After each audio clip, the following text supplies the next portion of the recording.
सोचो, एक वक्त था जब दुनिया का नक्शा बिल्कुल अलग था। एशिया, अफ्रीका और यूरोप के बड़े हिस्से पर एक ही ताकत का राज था, और वो ताकत थी मुस्लिम एम्पायर्स।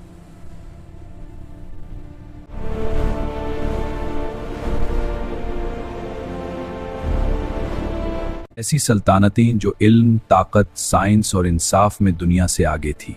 मगर फिर अचानक कुछ ऐसा हुआ कि ये अजीम सल्तनतें तारीख के अंधेरों में गुम हो गए।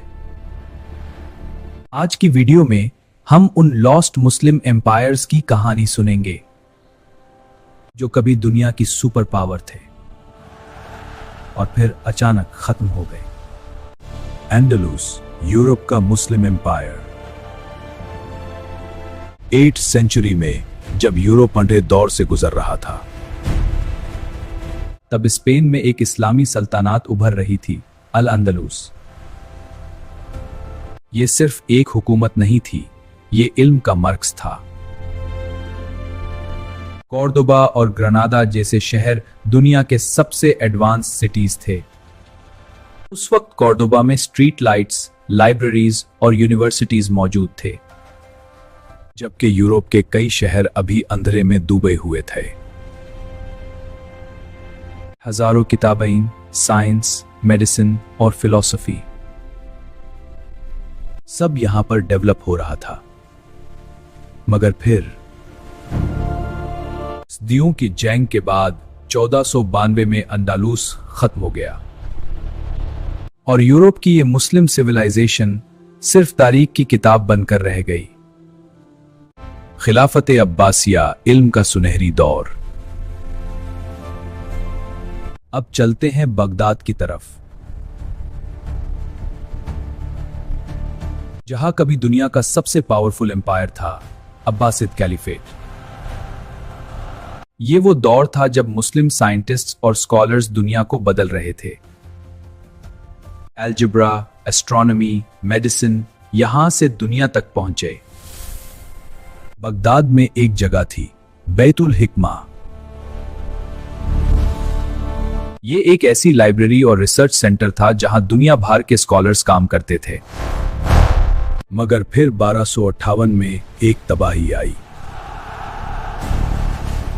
मंगोल आर्मी ने बगदाद पर हमला किया। शहर जला दिया गया, लाइब्रेरी बर्बाद हो गई,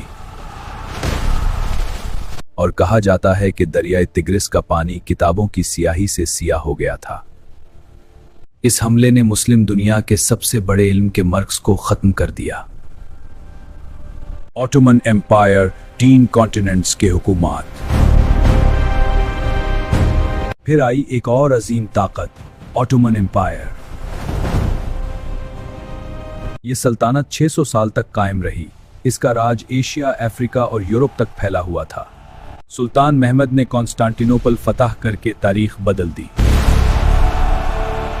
यह शहर बाद में इस्तांबुल बना और मुस्लिम दुनिया का मरकज बन गया। ऑटोमन आर्मी दुनिया की सबसे पावरफुल फोर्सेस में से एक थी, मगर वक्त के साथ इंटरनल कॉन्फ्लिक्ट्स, पॉलिटिकल प्रॉब्लम्स और यूरोपियन पावर्स के प्रेशर ने इस एम्पायर को कमजोर कर दिया। और फिर 1924 में ऑटोमन खिलाफत खत्म हो गई।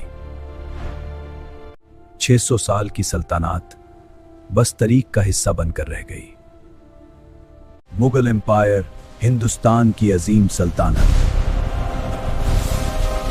अब चलते हैं साउथ एशिया की तरफ। यहां उभरी एक और जबरदस्त मुस्लिम एम्पायर, मुगल एम्पायर।